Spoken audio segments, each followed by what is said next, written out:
The battlefield was burning with fire and smoke filling the dark sky. The sound of weapons and cries of the wounded echoed across the broken land, and in the middle of that chaos, a single human soldier stumbled through the ruins, his armor cracked, his face covered in dust and blood, yet his eyes sharp with the will to survive as he moved past shattered walls and burning metal. He suddenly froze because he heard something that made no sense. In a place like this, it was not the sound of weapons or soldiers.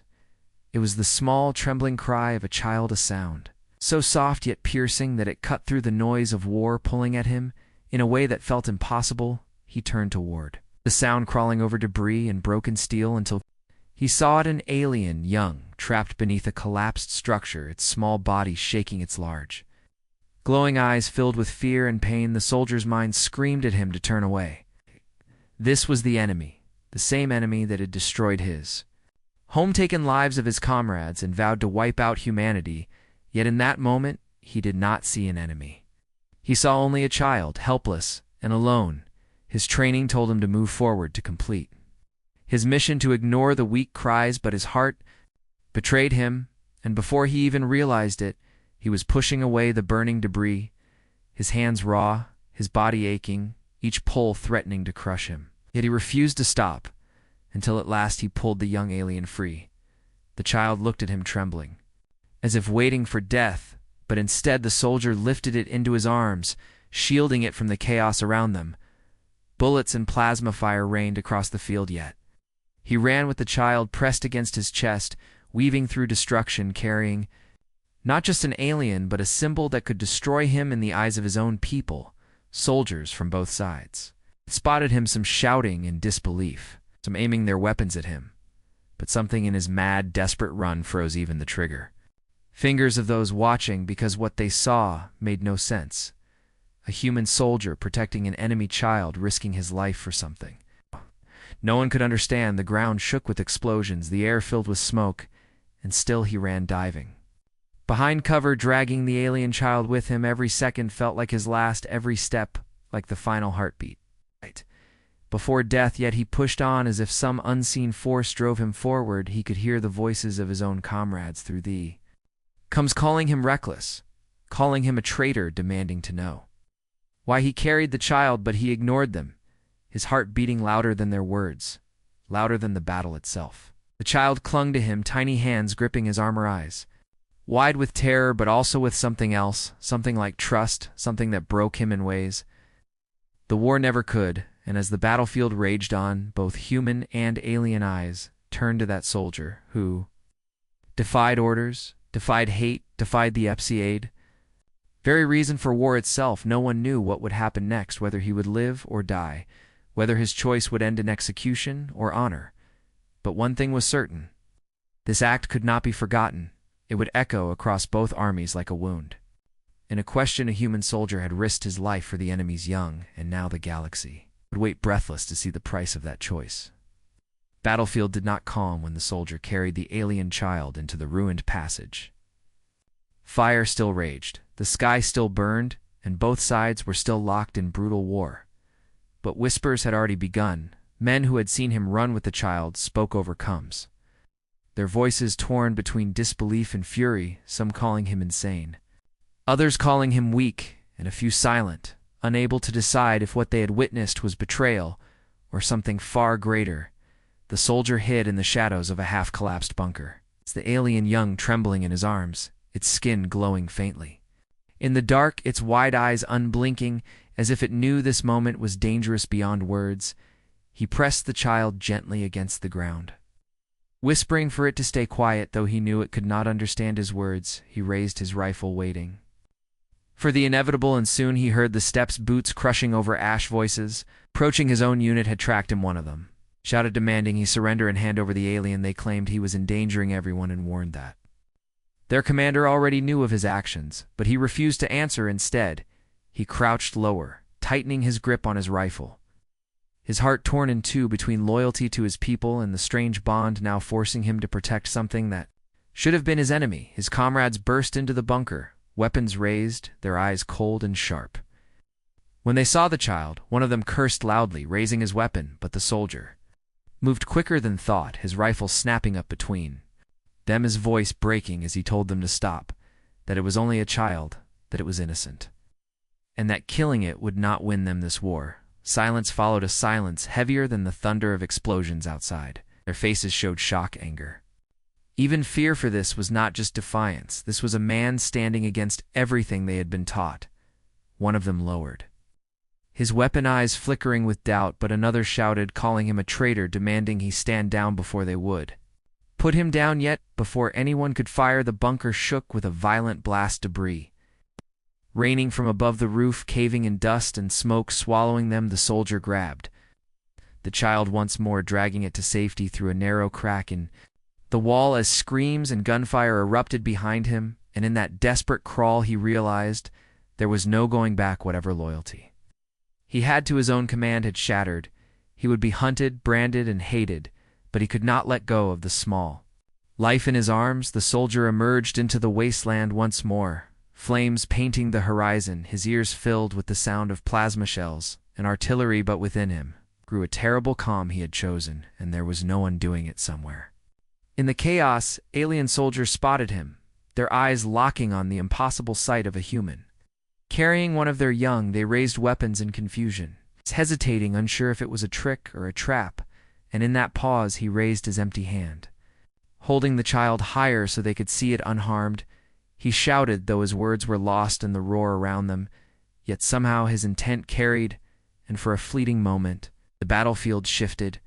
No one fired, no one moved. Human and alien soldiers stared at the figure who carried an enemy child across the flames, and questions burned hotter than the fire itself. Why would he do this? What did it mean? The soldier did not know what future awaited him, whether he would be executed by his own or torn apart by the enemy, but deep within he felt a spark that perhaps his choice would not die here. Perhaps it would spread, because war had been built on hate and fear. But now they had all seen something else, something no bullet could erase. And as he carried the trembling young further into the unknown, the galaxy itself seemed to hold its breath. The night after the battlefield escape was darker than any the soldier had ever known. The sky above was a haze of smoke pierced by distant flares and burning ships, while the ground around him was a graveyard of ruined machines and shattered lives.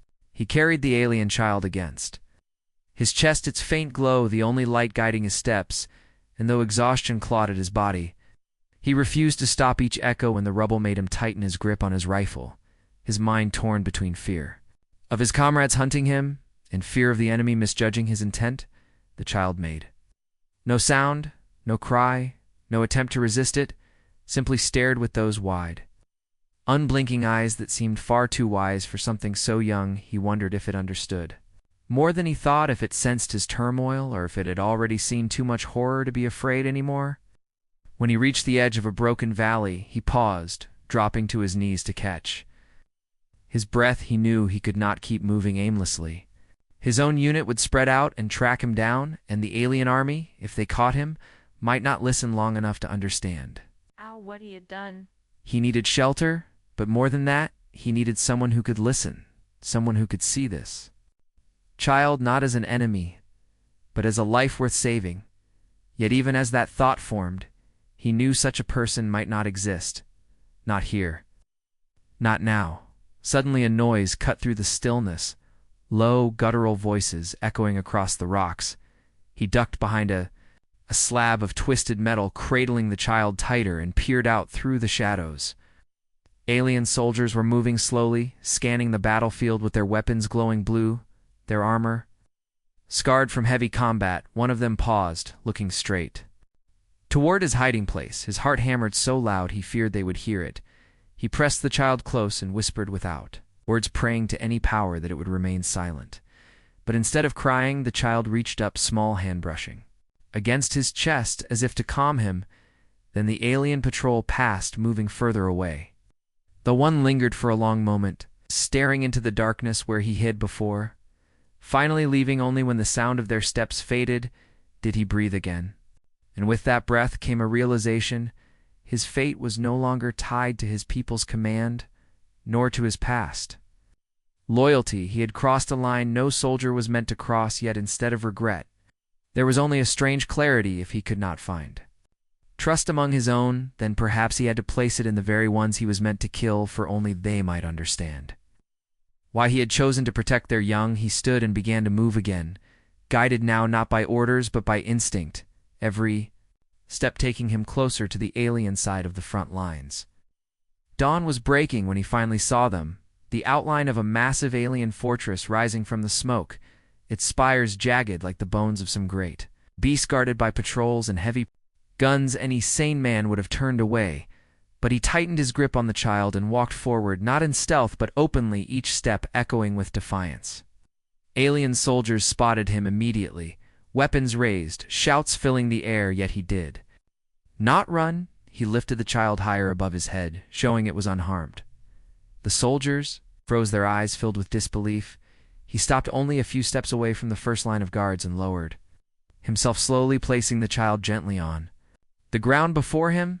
Then he dropped his rifle, letting it clatter to the dirt, and raised his empty hands in surrender. There was no sound, only the crackling of fires in the distance. The aliens stared, caught between rage and confusion. One of them moved forward, cautiously kneeling by the child, then lifting it into their arms, their expression softening with something he could not understand, but perhaps it was the same feeling he had known when he chose to protect it. Finally, one of the alien commanders stepped forward, eyes like burning coals fixed on him. They spoke words he could not understand, yet the tone was sharp, filled with suspicion.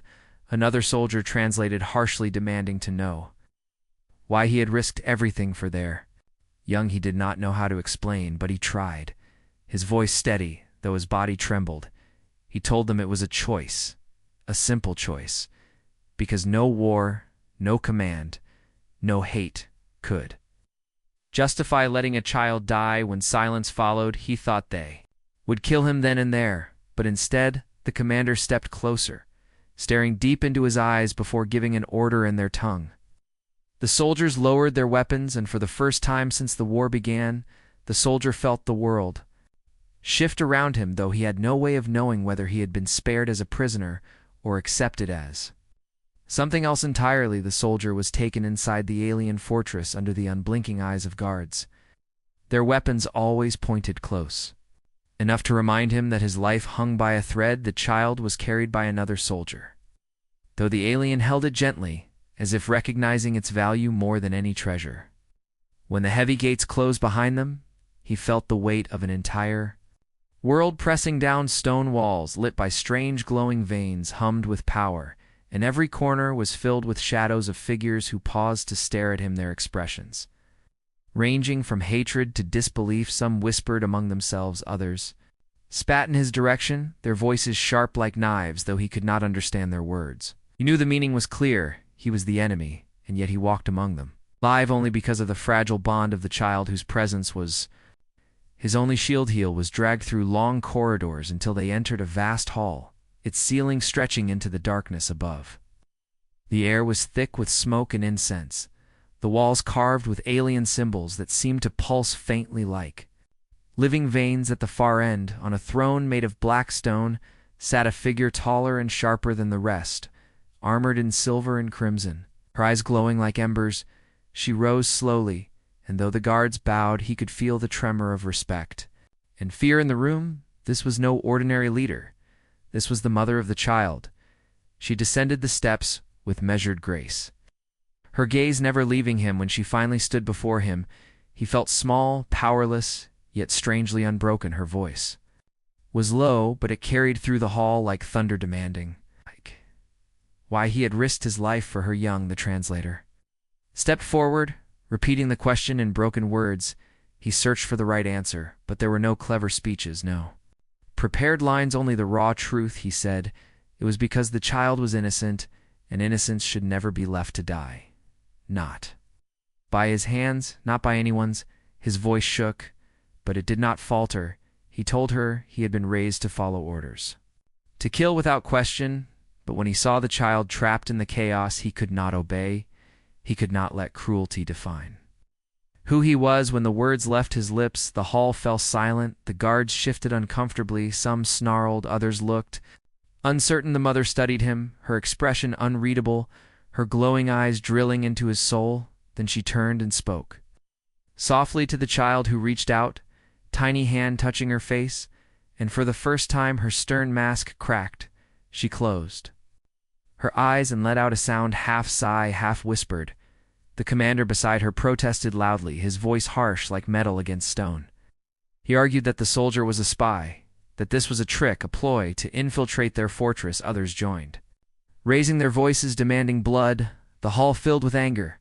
Every eye burning with hatred. Toward him he stood motionless, his hands still raised, his heart pounding, yet he did not beg, he did not argue, he only waited, knowing his fate was no longer in his hands. Then the mother raised her arm. The hall went silent, her eyes glowed brighter, and in that light there was no hatred, only something far more dangerous, curiosity. She declared that his life would not be taken yet, not freed either.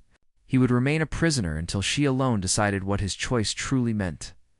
They chained his wrists and led him to a chamber deep below the fortress, where the walls were damp and the air cold. His body ached from exhaustion, yet his mind refused to rest. He replayed the moment in the hall over and over, the child's hand against her face, the sudden quiet in her eyes, and the fury in the voices around him. He knew his act had divided them.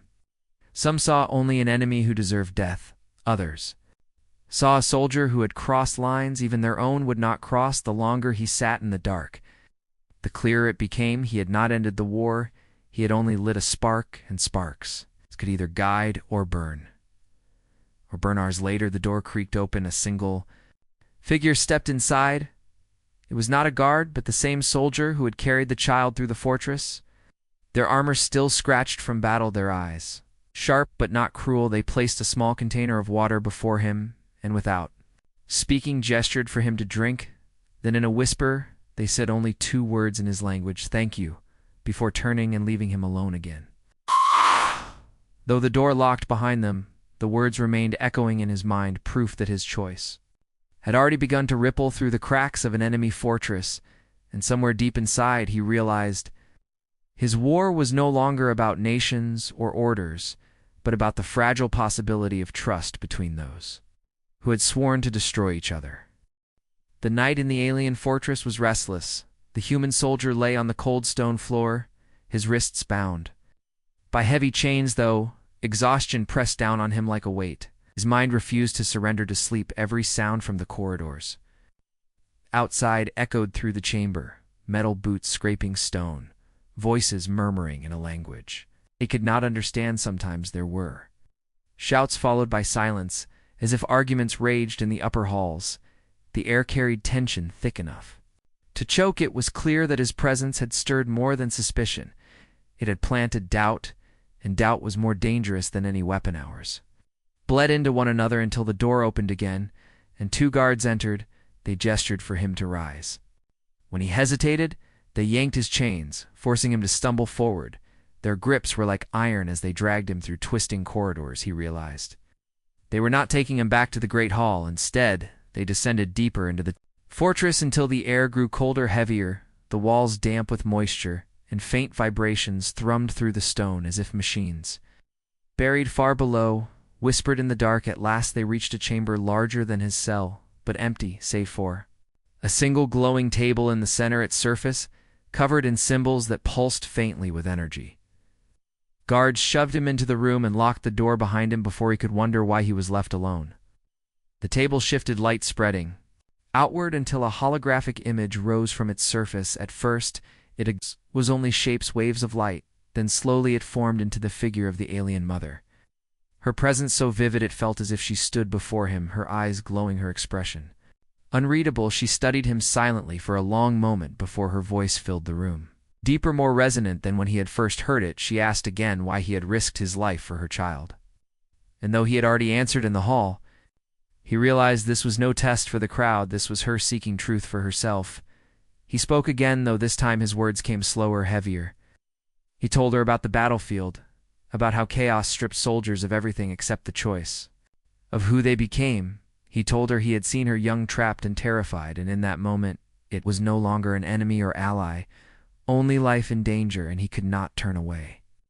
He explained that war demanded enemies, but humanity demanded something more. When he finished, silence pressed against him. The projection flickered faintly, but her eyes never moved. Then slowly she asked if he would make the same choice again, knowing it could cost him his freedom, his life, his own people's trust. Without hesitation, he answered yes. For the first time her expression shifted, her gaze softened not into kindness, but into something closer to reflection, as if his words had unearthed a memory long buried. She said little, but her silence carried weight. Heavier than chains, then without warning, the projection vanished, the chamber dim once more, leaving him alone with nothing but his own racing thoughts. Yet he sensed something had changed, though he could not name it. The next day, when guards returned, instead of dragging him back to the dark cell, they led him upward through winding corridors until he emerged into an open courtyard. The sky above was alien-streaked with red clouds, and twin suns glowing faintly against the horizon around him stood dozens of aliens, warriors, and civilians alike, all gathered in tense silence at the far end. He saw her, the mother, standing tall with her child. Beside her, the crowd parted as he was brought forward, and for the first time he realized this was no trial in secret. This was a spectacle, a decision to be made before all of them. Mother raised her hand, and the murmurs fell quiet. She spoke words he did not understand, yet her tone made their meaning clear. She was addressing her people. About him, about his choice, about what it meant to protect the innocent. Even across the divide of war, her words rose and fell with power, and though he could not follow the language, he could see its effect. Some in the crowd looked furious there. Fists clenched, their voices sharp. Others seemed shaken, their expressions uncertain. One young alien lowered their weapon, eyes wide with something like, when she finished, she turned to him and asked a final question through the translator. If peace were possible, would he fight for it, even if it meant standing against his own orders, his own side? His answer came without pause, yes, and the word carried through the silence, heavy like a stone thrown into still water, ripples spreading through the crowd. The moment hung suspended, fragile, uncertain. Then the mother lifted her child into her arms, and for the first time she spoke in his language. 3 words, clear and sharp. You are honored. Gasps spread through the crowd. The guards looked at one another, uncertain. The commander, who had once demanded his death, snarled in fury, yet did not move, and the soldiers standing there, chained, bruised, and weary, realized that something had shifted forever. He was no longer just a prisoner, or even an enemy. He was now something far more dangerous to both sides. He was a symbol, and symbols could not be silenced so easily. The soldier stood in the courtyard, chains still clamped around his wrists, the alien crowd buzzing with whispers like the hiss of wind through broken glass. The words the mother had spoken hung heavy in the air. You are honored. It was a title that struck deeper than any blade, because it was not meant for him alone. It was a challenge to everyone watching, and they knew it. The commander's face twisted with rage, veins bulging across his temples, yet even he dared not interrupt the silence that followed her declaration. It was not just authority that gave her power, it was respect, and perhaps even fear. The guards hesitated, uncertain whether to drag the human away or bow to her command. She raised her hand, and with a subtle gesture, they lowered their weapons. She then looked at the soldier with eyes that carried both fire and sorrow, and turned to address the crowd once more. Though he could not understand every word, her tone told the story. She was speaking of survival, of choices that defied hatred, of the day one soldier crossed the line drawn by war and saved a life that was not his own. Her words cut through the tension, and he could see their effect. Some of the aliens clenched their jaws, torn between loyalty to their war and the whisper of something new. Others lowered their gaze, unable to hold the weight of her conviction. When she finished, she stepped forward, her child still in her arms, and came close to him, so close he could see the faint scars etched into her skin, marks of battles past. She studied him with the kind of gaze that felt like judgment and trust entwined. Then, without speaking, she reached down and unlocked his chains. The clatter of iron against stone echoed like thunder. The crowd gasped. The commander finally snapped, shouting orders, demanding the soldier's execution. But before anyone could move, she lifted her arm, her voice booming over all others, a command so sharp that even the fiercest warrior froze. The human realized then that this was not only about him. She was wagering her standing, her people's faith, her own life on the belief that mercy had more power than vengeance. The commander's voice broke through again, dripping with venom. He warned her that keeping the soldier alive would fracture their unity, would invite disaster, would prove weakness. But she only looked at him with cold fire and said something short and final words that silenced him like a blade pressed to the throat. He turned away, his fury restrained by the invisible chains of her authority, yet his eyes burned with promise, revenge delayed, not denied. That night the soldier was not returned to his cell. Instead he was taken to a chamber lit with soft glowing stones. The air warmer than the damp corridors he had grown used to. It was not freedom, but neither was it captivity. The child came to him shy but curious, their eyes wide with the innocence of someone too young to carry the burden of war. They sat near him, tracing small shapes on the ground while their mother remained standing by the doorway, silent as if guarding both him and her child at last. She spoke, her voice quieter than before. She asked him why humans fought so desperately, even when hope seemed impossible. He told her it was because humans had always been fragile, but stubborn. They had faced storms, famines, monsters, even each other, and yet they endured, not because they were the strongest, but because they refused to accept the end. Her expression did not change, but her silence again carried weight. She then revealed something she had not told anyone else. The war her people waged was no longer about survival, but pride and fear. She confessed that saving her child had forced her to see the truth, that their endless war might one day destroy them all. And though she did not say it outright, he felt her words brush against the edges of a dangerous thought piece.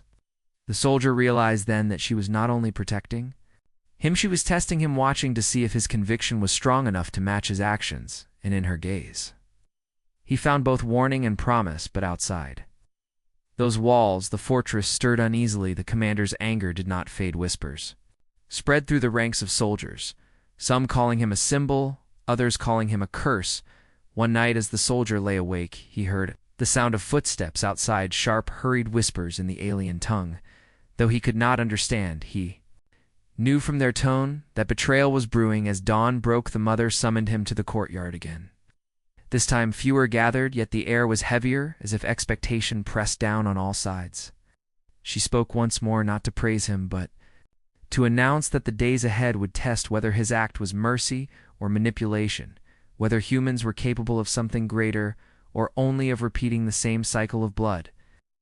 The soldier felt the weight of her words settle like stone on his shoulders. He had not come to change destinies. He had only chosen to save a child. Yet now he found himself carrying the burden of proof that humanity was more than war, proof that a single act could challenge centuries of hatred. The crowd watched in silence, their faces unreadable, but their eyes restless like fire, waiting for spark. The soldier knew then that his survival was no longer about chains or weapons. It was about what he represented. And in that fragile moment, he understood the danger, not only from the enemy commander, who sought his death, but from the possibility that even hope itself could turn against him if he failed to live up to it. The morning sky above the alien city glowed a pale silver as the soldier stepped into the courtyard once again, his hands no longer bound, yet still feeling the weight of invisible chains. Every eye followed him. Whispers rippled like restless wind. The crowd torn between fear and curiosity. The alien mother stood tall beside him, her child clutching her arm. Their presence together was a symbol no one could ignore, and it was clear the commander despised every heartbeat of it. His glare was sharp enough to cut stone, yet even he held his tongue for now, because the mother's authority was iron-forged, not by title but by deeds. The soldier could feel the tension in the air, as if the entire city balanced on the edge of a blade. One wrong word, one wrong step, and it would all shatter. She began to speak again, her voice steady, carrying across the courtyard, telling them that mercy was not weakness, but strength, that survival did not always come from fire and steel, but from choices that defied fear. Her words stirred the crowd, though some resisted, their faces cold and unforgiving. Others shifted uncomfortably, as though seeds of doubt had been planted in their hearts. The commander finally broke the silence, stepping forward. His voice thundered with anger. He declared the human a danger, an enemy who would betray them at the first chance. He painted visions of destruction, of human armies returning, of children slaughtered. His speech was poison, meant to ignite the old hatred that still burned within them. The soldier listened, unable to understand every word yet. He knew by the commander's tone and the shifting eyes of the people that his life was being weighed once. Again, it struck him how fragile everything was here. Not fragile like glass, but fragile like dry wood ready to ignite with the smallest spark. If he said nothing, he would be seen as weak. If he spoke wrong, he would be condemned. So when the mother finally turned to him, as if asking him to answer, he drew a slow breath and chose his words carefully. He told them he was not here as a soldier, not anymore. He was not here with weapons or armies, only with the memory of why he saved the child. He said that war had taught him one truth, that every side believed they were right, yet it was the innocent who paid the price, and he would not let that happen again, not if he could stop it. His words were simple but heavy enough to silence the courtyard for a long moment. The child looked up at him, with wide eyes, their innocence shining like a small flame, and for the first time some in the crowd lowered. Their weapons unsure, the commander sneered, but the hesitation of his warriors struck deeper than any speech could. The mother placed her hand on the soldier's shoulder and declared him under her protection, a decision that sent shockwaves through her people. Protection of an enemy was almost unthinkable, but she had spoken it aloud, and now the words could not be taken back. Night, the fortress was restless. Fires burned higher than usual. Soldiers whispered in corners. The commander moved like a shadow, rallying those still loyal to his vision of endless war. The soldier could feel the shift. The mother could feel it too. Yet she did not waver. She came to him when the fires outside flickered low and told him something that made his heart beat faster. There would be an attack, not from humans, not from outsiders, but from within her own people. The commander would not allow her choice to stand. He would strike before the dawn. She warned him that the hours ahead would be dangerous, more dangerous than anything he had faced, yet she looked at him with a certainty that unsettled him. She said, he must survive, not only for himself, but because survival would prove her right. When the attack came, it was swift and brutal. The sound of steel against stone, the cries of warriors clashing in the darkness. Torches lit the courtyard as rebels stormed in their blades gleaming with fury. The commander at their front, his eyes burning with vengeance, he pointed at the soldier and shouted his name like a curse. The soldier grabbed a fallen spear. Though unfamiliar, its weight felt natural in his hands. He had not wanted this fight, yet it was here, and there was no turning away. He stood his ground, the child hidden behind the mother, who fought with a ferocity that made even her enemies falter. Together they defended not just life, but the fragile idea that mercy could be stronger than hate. The clash lasted until the first rays of dawn painted the sky red with light and red with blood. The commander stood wounded, but still alive, glaring at the human with venomous promise. The rebellion had not crushed them, but neither had it ended. The fortress walls were scarred, the people divided. Yet one truth had emerged: the soldier had fought, not as a prisoner, not as an invader, but as one of them, and those who had doubted began to wonder if perhaps he was not a threat, but a chance for something they had never dared to dream before. Peace. But the commander's shadow lingered, reminding them all that this fragile hope had enemies still waiting to strike. The rising sun cast long shadows across the fortress walls, its light touching the broken stones that still bore the scars of the night's battle. Smoke lingered in the air, carrying the smell of burned wood and blood. The city was quiet, too quiet, as though it was holding its breath, waiting to see what would happen next. The human soldier stood in the courtyard, his body heavy with exhaustion, his arms cut and bruised, yet his spirit unbroken. He looked at the people gathering, their faces pale with fear and uncertainty. Some whispered in support, others glared with suspicion.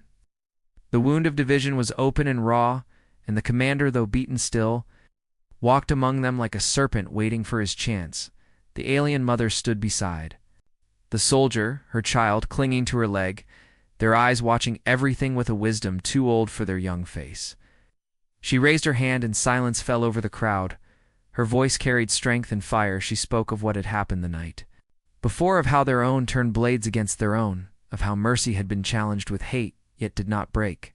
She pointed to the human and told them he had stood with her, not against her, that when death came through their gates, he fought, not as an enemy, but as a shield for her child and for all who believed in something more than endless war. Her words cut through the fear like a blade, but the commander snarled, calling her a traitor, accusing her of betrayal, shouting that her choice would destroy them. All the tension grew thick, like storm clouds above. Steel rang once more, as warriors raised their weapons, waiting for the command to strike. The soldier stepped forward. His voice steady, though his heart pounded. He said he did not ask for their trust, only for their choice, that he had risked his life.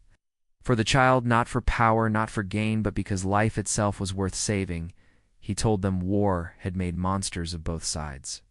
But if one man and one mother could stand together against hate, then perhaps their people could too. The words fell heavy across the courtyard. Some faces softened, others hardened. The silence stretched until the child let go of the mother's hand and walked forward, standing beside the soldier, their small frame, a fragile but unshakable sign. It was then the commander snapped, roaring with fury, his blade drawn as he charged his soldiers. Hesitated, some frozen by doubt, others moving to follow, but before they could reach the soldier, the mother intercepted, her weapon clashing against the commander's, sparks flying as steel met steel. Their fight shook the courtyard, the sound of their battle echoing against the walls. The soldier wanted to help, but he knew this was not his fight. It was theirs, their people's choice, their leader's reckoning. He stood guard before the child, keeping them safe as the mother and commander clashed again and again, their blades striking with all the weight of years of anger and years of hope. The duel was long, brutal, neither yielding, but at last the commander faltered. The mother disarmed him. Her blade pressing to his chest, silence gripped the fortress. All eyes fixed on her. She could have ended him, she could have silenced him forever, but instead she stepped back, lowering her weapon, declaring before all that they would not win by killing one another anymore. She offered him mercy, the very mercy he had scorned. The crowd gasped, some in awe, some in rage. The commander fell to his knees, his pride broken, his defeat undeniable. He was dragged away, his followers scattering like shadows before the sun.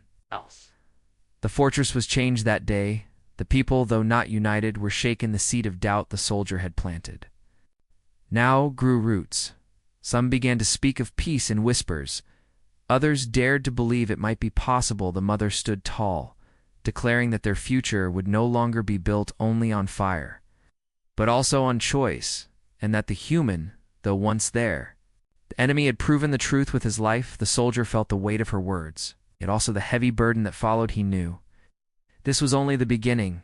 The true battle would not be with weapons, but with hearts and minds. As the sun climbed higher, the people began to disperse, but their eyes lingered on the human, no longer just an outsider, no longer only an enemy.